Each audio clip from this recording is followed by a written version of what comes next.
साल 1979 न्यूयॉर्कच्या एका न्यूजपेपरमध्ये एक बातमी छापून आली. त्याचं टायटल होतं, she had her life to live over. तिला तिचं आयुष्य पुन्हा जगायचं होतं. पण ही बातमी काही साधी सुधी बातमी नव्हती. या बातमीने सगळीकडे खळबळ उडाली. ही बातमी होती एका 3 वर्षांच्या मुलीची, जी जिन्यावरून खाली पडून मेली आणि अचानक जिवंत झाली. आणि काही काळात ती विचित्र बोलायलाही लागली. विश्वास नाही बसणार, पण ती तिच्याच पुनर्जन्माची गोष्ट सांगत होती, जी तब्बल 5000 वर्षांपूर्वीची होती. आता पुनर्जन्म खरंच असतो का, असं खूप लोक म्हणतील. पण भारतात आपण अशी उदाहरणं बघितलीच आहेत, जसं की टीटू सिंग, शांती देवी, सुमित्रा सिंग, ज्यांच्या पुनर्जन्माच्या कहाण्या खऱ्या ठरल्या. यावर आम्ही सुद्धा व्हिडिओ बनवलेत, ज्याच्या लिंक्स डिस्क्रिप्शन मध्ये आम्ही मेन्शन केल्या. तर अगदी तशीच ही एक खरी कहाणी आहे, डोरोथी एडीच्या पुनर्जन्माची कहाणी, जिने तिचा पुनर्जन्म झाल्याचं उघड केलं आणि 3200 वर्षांपूर्वीची इजिप्त मधील रहस्य उलगडली. चला तर मग जाणून घेऊया डोरोथीच्या पुनर्जन्माची कहाणी, जे रहस्य आजही कुणाला सोडवता आलं नाहीये. नमस्कार, तुम्ही पाहताय गाजावाजा.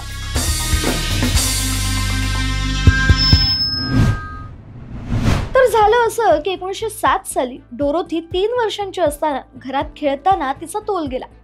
जिन्यावरून घरंगळत ती खाली आली आणि बेशुद्ध पडली. तिच्या आई वडिलांनी डॉक्टरांना बोलवलं. डॉक्टरांनी ती मेली असं डिक्लेअर केलं आणि पुढच्या एका तासात एक चमत्कार झाला. ती अचानक जिवंत झाली, उठली आणि खेळायला गेली. हे बघून सगळे शॉक झाले आणि या इन्सिडेंट्स नंतर सगळ्या गोष्टी बदलत गेल्या.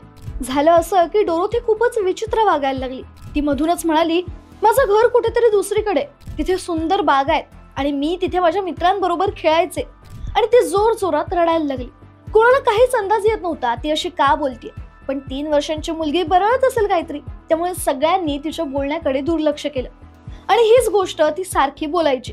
1908 मध्ये ती आणि तिचे आई वडील तिला ब्रिटिश म्युझियमला घेऊन गेले. तेव्हा ती इजिप्शियन ममी, पिरामिड्सची चित्र आणि मूर्ती बघून जोरात ओरडली, हेच माझं खरं घर आहे. आणि त्या मूर्तींच्या पायांना तिने किस केलं. तिचे आई बाबा ऑकवर्ड झाले. ते तिला घरी घेऊन जायला निघणार, तेवढ्यात तिने हट्ट धरला की ती घरी येणार नाही. तरी तिचे आई वडील जबरदस्ती तिला घरी घेऊन गेले. आणि ही पहिली गोष्ट डोरोथीला स्ट्राईक झाली की ती ज्याबद्दल बोलत होती, तिला ज्या गोष्टी आठवत होत्या, ते इजिप्त होतं. पण ही राहायची लंडन मध्ये आणि गोष्टी इजिप्त मधल्या करायची. पुढे वयाच्या 6व्या वर्षी ती प्राचीन इजिप्शियन चित्रलिपी, हायरोग्लिफिक भाषेत इंटरेस्ट घ्यायला लागली. ती म्हणायची, ही चिन्ह मला माहिती आहेत, पण मी ती वाचायला विसरली. पण एका पुस्तकात टेम्पल ऑफ सेटी द फर्स्टचा फोटो बघून तिने ओळखलं, हेच माझं घर आहे. पण बाग कुठे, फोटोत दिसत नाही. पण ती ज्या बागेबद्दल बोलत होती त्या बागेचे अवशेष 3200 वर्षांपूर्वीचे होते. मग 14 वर्षांची असताना डोरोथीला स्वप्न पडायला लागली. ती प्राचीन इजिप्शियन पुजारी होती. इजिप्त मधलं प्रेम, लग्न आणि तिचा मुलगा, ज्याचं नाव सेटी होतं. रात्री ती उठून हायरोग्लिफिक्स लिहायची. तिने 70 पानांचं हस्तलिखित तयार केलं, जे इजिप्शियन देवता होरा तिला लिहायला सांगतोय.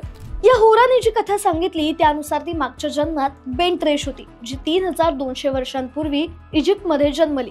तिचे वडील सैनिक, आई भाजी विकणारी. ती 3 वर्षांची असताना तिची आई मेल्यावर तिला कोम अल सुलतान टेम्पल मध्ये ठेवलं. ती मोठी होऊन इसिस देवीची पुजारीण झाली. 12व्या वर्षी तिने लग्न न करण्याचं वचन दिलं, पण तिचं प्रेम जमलं. 14व्या वर्षी गर्भवती झाल्यावर तिला टॉर्चर केलं गेलं. यानंतर स्वतःची बदनामी होऊ नये म्हणून तिने आत्महत्या केली. तिने देवाला वचन दिलं, स्वर्गात मी तुझ्याशी लग्न करेन. हे असं स्वप्न तिला सारखंच पडायला लागलं.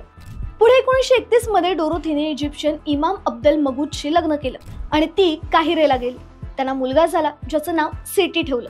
पण तिच्या पुनर्जन्माच्या दाव्यांमुळे 1936 मध्ये तिचा घटस्फोट झाला.